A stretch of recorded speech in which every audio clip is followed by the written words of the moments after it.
I'm Hannah, one of the hosts of His Will Your Life, a podcast hosted by teenage girls to help people connect with God. Today I will be starting a new series about keeping God in your college admissions process. So today I'm just going to be presenting a basic timeline of the college admissions process.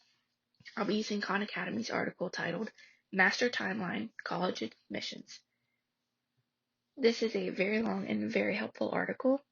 I will link it in the description and definitely recommend reading it if you're in the process or getting ready to begin the process of applying to colleges. I will also say that I did not do it like this timeline, and I have been accepted to every college I've applied for.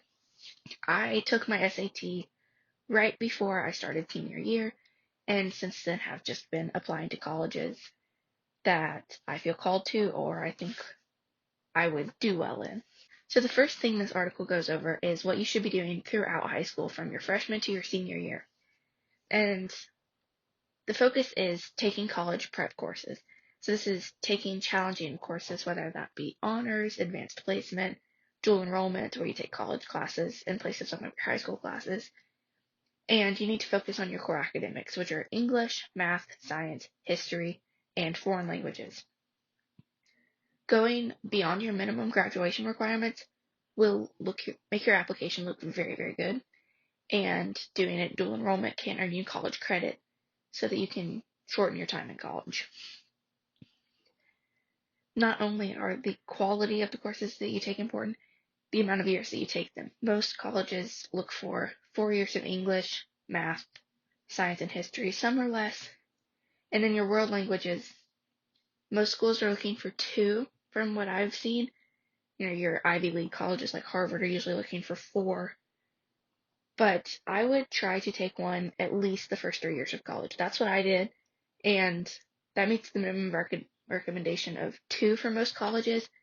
And you're pretty close to the 4. So if you would want to take one the summer before college, you can meet that recommendation for Ivy League schools if that's what you're looking to do. Another very important thing all throughout high school is to focus on your grades. Good grades will distinguish you from other applicants, and your high school transcript is one of the most important parts of your college application. Going beyond your basic classes for extracurricular and leadership activities is also going to really strengthen your college application, as would summer volunteer opportunities or internships. If you have a guidance counselor, you should meet with them early and continue talking about college throughout high school. Obviously, if you're a senior, like I am, and you're getting started a little later than is recommended, which is totally fine. You can still talk to your counselor. Most of them are used to having a few last-minute students. It's also very important to talk to your parents about how you're going to pay for college, because as you get closer, it's a lot harder to decide, get the loans, and everything. Applying for your FAFSA is really important as well. That can most definitely wait until senior year and should. If you apply for that too early, it's not going to do anything for you. In addition to talking to your parents or whoever about how you're going to pay for college, you should start saving money. Even a couple dollars a month will help a lot. I recommend creating a college savings account where that money does not get touched until you go to college. You should also apply to any scholarships you can find. Most scholarships are only available for seniors that are already applying to colleges, but there are some that you can get earlier in high school. So this Khan Academy article recommends that in your fall of your junior year, this is September to November, you should take your PSAT. I did not do that, but if you're planning to take an SAT, the PSAT is very helpful to prepare you for that. And then continue preparing for your SAT and or the ACT. If you're just taking one, obviously, just practice for the one. Khan Academy actually has official SAT practice, which I used when I was taking my SAT, and it was very helpful. Beginning of your junior year, you should also be researching colleges, speaking with college reps, asking people who've been to college or currently in college. Just start getting some opinions about where you want to go, where you don't want to go. And you can continue this all the way through senior year. A good resource for this is Big Future, which was created by College Board, which is responsible for the SAT. In the fall of your junior year, you can visit local colleges, even if you don't want to attend it, just to get a sense of what college is like. And with COVID, most schools have virtual visits now, which is great if you're wanting to apply to cross-country colleges and don't have the money to go visit beforehand.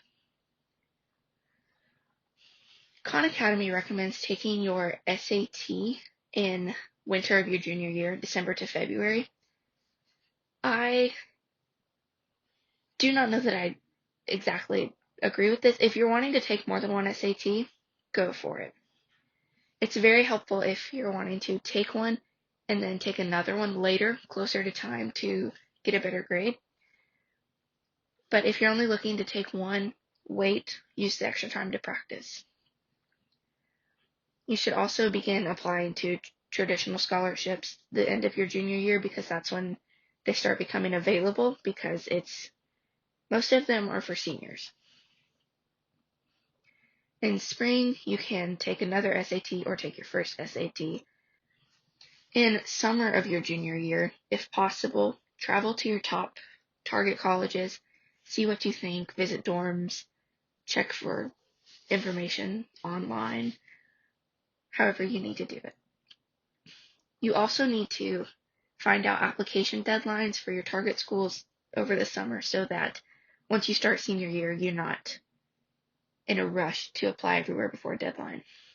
You should also begin preparing for any interviews that you may have and drafting your college application essays. Over that summer, it's also helpful to go ahead and get some recommendation letters from teachers. The beginning of your senior year is when you should take your SAT. This can be your second or third or your very first one. It's also important to get a spot for your SAT early, because closer to the test date, you'll have to pay a late fee. You should be revising your college essays early in your senior year, getting your letters of recommendations from teachers together, because you need to be ready to apply with all of your application materials. Some of these materials will come from your guidance counselor, such as your transcripts. And if your guidance counselor is not available on short notice, you need to get in early during your senior year to get what you need to apply. Early decision applications are available. These are usually due in November. However, these are binding, meaning if you are accepted, you have to pay tuition. Early action, however, is similar. It's also due in November, but these are not binding. If you are applying early, you may need to complete and submit a CSS profile. This is similar to the FAFSA. They both show your financials. The FAFSA does not open until October, so the CSS is necessary for applicants applying before the FAFSA becomes available.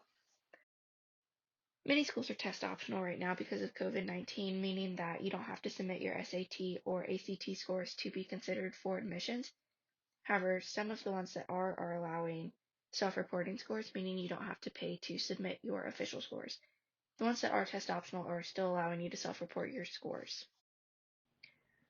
In winter of your senior year, you're going to be receiving responses on early applications that you've done. If you get into the school that you really, really want to, you're going to want to go ahead and submit your enrollment deposit so that you're ready to go.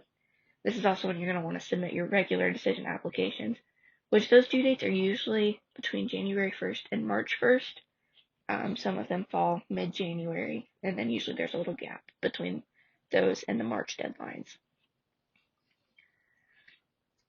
This is also when you're going to want to fill out and submit your FAFSA, which is how your federal financial aid is determined.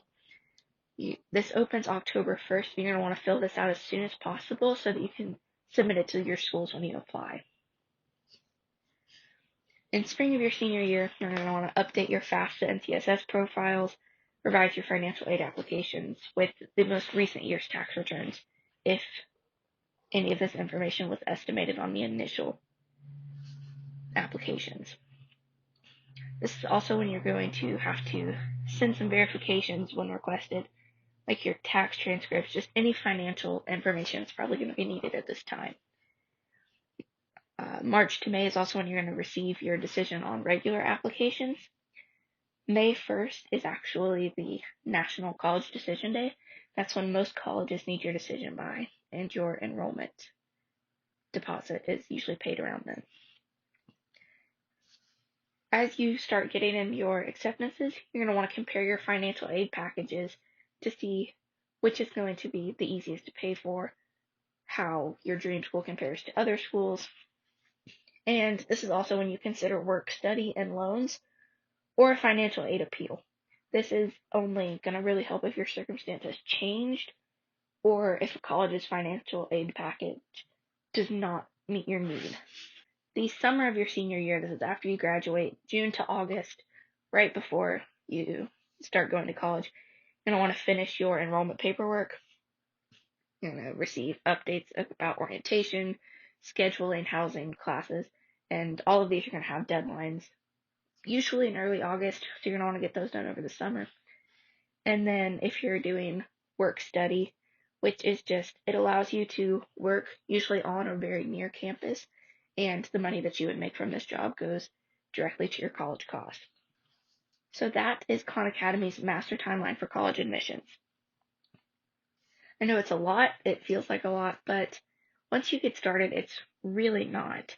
And it's very important that you involve God in each little process. You know, when you're choosing your classes in high school, pray for guidance. When you're choosing which colleges to apply to, pray for guidance. Your FAFSA is very, very important for paying for college, especially if you're in a situation where you really, really need financial help. You know, pray over every little thing that you do, every little thing that you submit. One verse that I encourage you to keep in mind during your college applications process is Jeremiah 29:11. For I know the plans I have for you, says the Lord, plans to prosper you, not to harm you, plans to give you hope and a future. Another is Esther 4:14.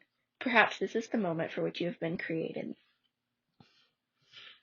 Today was just a basic overview of what goes into applying to college. Now that you have an idea of what you'll be going through, this series will continue talking about how to involve God in each step, how to ensure that what you're doing aligns with God's plans for you. Thank you for joining me today talking about the college admissions process. If you liked this video, hit the thumbs up button and subscribe. Share with all of your friends or family applying to college, and I'll see you next time on His Will, Your Life.